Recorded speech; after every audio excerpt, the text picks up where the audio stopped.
ராமநாதபுரத்திலே குழுமி இருக்கின்ற கண்ணியத்திற்குரிய தாய்மார்களே, பெரியோர்களே, அன்பிற்கினிய சகோதரர்களே, சகோதரிகளே, உங்கள் அனைவர் மீதும் இறைவனின் பேரருள் பொழியப்படட்டும் என்று பிரார்த்தித்து என்னுடைய உரையினை தொடங்குகின்றேன். ஏப்ரல் 18, 2018 2019 நடைபெறவிருக்கின்ற நாடாளுமன்ற தேர்தல் மற்றொரு தேர்தல் அல்ல. விடுதலை போராட்டத்திற்காக மதங்களை கடந்து, சாதிகளை கடந்து, பல்வேறு வேறுபாடுகளை எல்லாம் களைந்து ஒன்றாக நின்று வெள்ளைக்காரர்களுடைய ஆதிக்கத்தை ஒழித்து சுதந்திர இந்தியா மலர்ந்தது. அரசியல் நிர்ணய சபை உருவாக்கப்பட்டு விடுதலை பெற்ற இந்தியா எப்படி அமைய வேண்டும் என்ற தீர்மானம் நிறைவேற்றப்பட்டு ஒரு அரசியல் அமைப்பு சட்டம் உருவாக்கப்பட்டது. அந்த சட்டம் இந்தியாவை ஒரு மதசார்பற்ற ஜனநாயக சோசியலிச குடியரசாக பிரகடனம் செய்தது.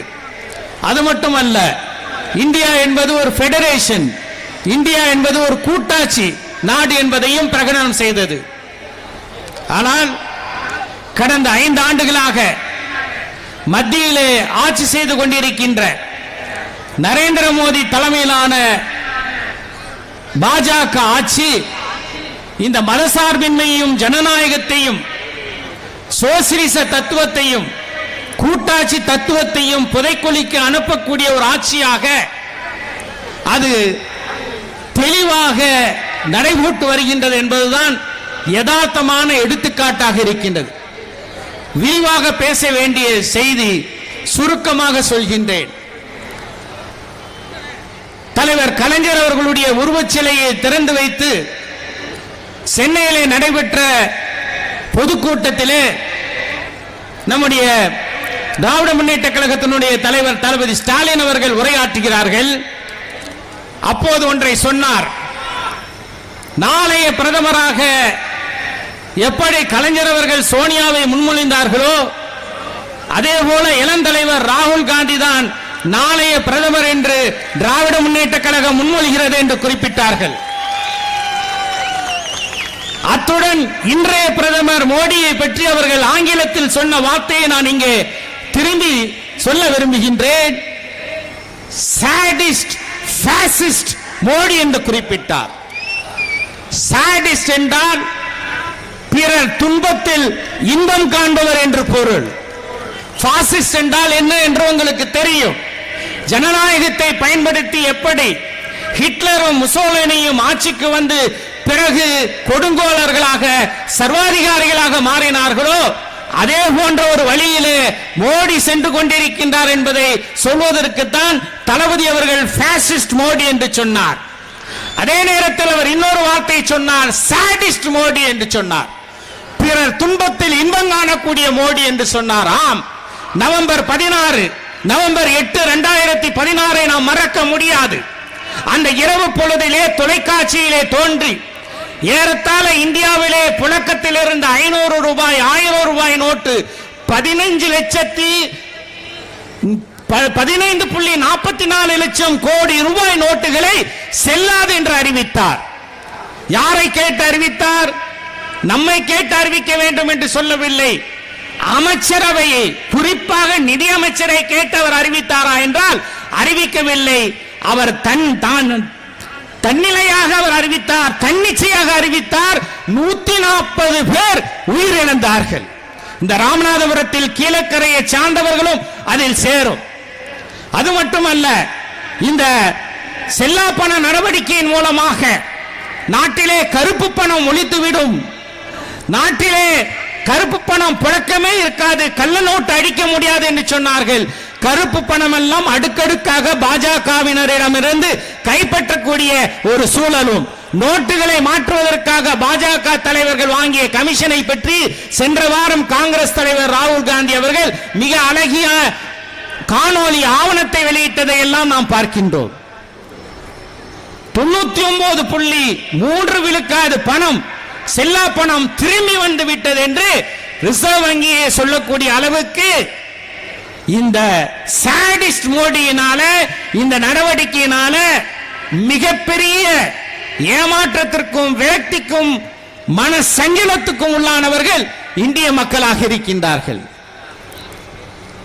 வானளாவிய வாக்குறுதிகளை மோடி சொன்னார். இதே ராமநாதபுரத்திலே ஏப்ரல் மாதம் 2014 நடைபெற்ற தேர்தல் பரப்புரை கூட்டத்திலே பேசக்கூடிய மோடி, நான் குஜராத்திலிருந்து வந்திருக்கின்றேன், மீனவர்களுடைய துயரங்களை பற்றி எல்லாம் எனக்கு தெரியும், தமிழக மீனவர்கள் படக்கூடிய துயரங்கள் எல்லாம் எனக்கு தெரியும், அதை தீர்ப்பதற்கு நான் நடவடிக்கை எடுப்பேன் என்று 17 ஏப்ரல் 2014 இதே ராமநாதபுரத்திலே குறிப்பிட்டார். அதற்கு முன்பாக பாம்பனிலே ஜனவரி 31 கடல் தாமரை என்ற பெயரிலே நடைபெற்ற ஒரு போராட்டத்தில் பேசிய அன்றைய எதிர்க்கட்சி தலைவர், இன்றைய வெளிவிவகாரத்துறை அமைச்சர் சுஷ்மா ஸ்வராஜ் என்ன சொன்னார் என்றால், மீனவர்களுக்கு தனி அமைச்சகம் அமைத்து கொடுக்கப்படும் என்று சொன்னார். செய்தார்களா? மோடியினுடைய ஆட்சியிலே தொடர்ந்து தமிழக மீனவர்கள், நம்முடைய ராமேஸ்வரம் மீனவர்கள் துன்பத்திற்கும் தொல்லைக்கும் அன்றாடம் இலக்காகின்றார்கள். இலங்கை அரசு படகுகளை பறிமுதல் செய்வதற்கும் மீனவர்களை தண்டிப்பதற்கும் வலிமையான சட்டங்களை கொண்டு வந்திருக்கின்றது. கேட்பதற்கு நாதி இல்லை. காலம் வரும், ராகுல் காந்தி அவர்கள் தலைமையிலே திராவிட முன்னேற்ற கழகத்தினுடைய மிகப்பெரிய உதவியுடன் புதிய அமைச்சரவை உருவாகும் போது திராவிட முன்னேற்ற கழகத்தினுடைய தேர்தல் அறிக்கையிலே சொல்லி இருக்கின்றார்கள், நிரந்தரமாக இருக்கக்கூடிய இந்த மீனவர் பிரச்சனையை, கடலோர மீனவர்களுடைய பிரச்சனையை தீர்ப்பதற்காக கடலோர கிரைசிஸ் மேனேஜ்மெண்ட், நெருக்கடிகளை தீர்க்கக்கூடிய ஒரு அமைப்பை உருவாக்கி இந்த பிரச்சனைக்கு தீர்வு காண்போம் என்று சொல்லி இருக்கின்றார்கள். தனி மீனவ அமைச்சகம் உருவாக்கப்படும் என்றும் மிக தெளிவாக திராவிட முன்னேற்ற கழகத்தினுடைய தேர்தல் அறிக்கையிலே குறிப்பிடப்பட்டிருக்கின்றது.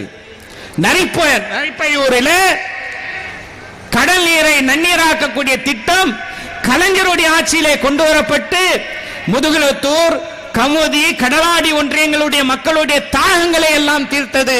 இந்த எடப்பாடி பழனிசாமி ஆட்சியிலே, கடந்த 11 ஆண்டுகள் அதிமுக ஆட்சியிலே மக்கள் தாகத்தோடு தவித்துக் கொண்டிருக்கின்றார்கள். திராவிட முன்னேற்ற கழகத்தினுடைய தேர்தல் அறிக்கையிலே மக்களுடைய பிரச்சனையை தீர்ப்பதற்கான வழி காணப்படும் என்று சொல்வதை செய்யக்கூடிய திராவிட முன்னேற்ற கழகத்தினுடைய தேர்தல் அறிக்கையிலே இடம்பெற்றிருக்கின்றது. எனவே வருகின்ற நாடாளுமன்ற தேர்தலிலே ஏனி சின்னத்திலே போட்டியிடக்கூடிய இந்தியன் யூனியன் முஸ்லிம் லீகினுடைய வேட்பாளர் நவாஸ் கனி அவர்களுக்கு ஏனி சின்னத்திலே வாக்களித்து அதிகமான வாக்கு வித்தியாசத்திலே வெற்றி பெற்றார் என்ற வரலாற்றை நாம் உருவாக்க வேண்டும். அதே போல பரமக்குடி சட்டமன்ற தொகுதியிலே போட்டியிடக்கூடிய நம்முடைய வேட்பாளர் சம்பத்குமார் அவர்களும் மிக அதிகமான வாக்கு வித்தியாசத்திலே வெற்றி பெற்றார் என்ற வரலாறு உருவாக்க வேண்டும்.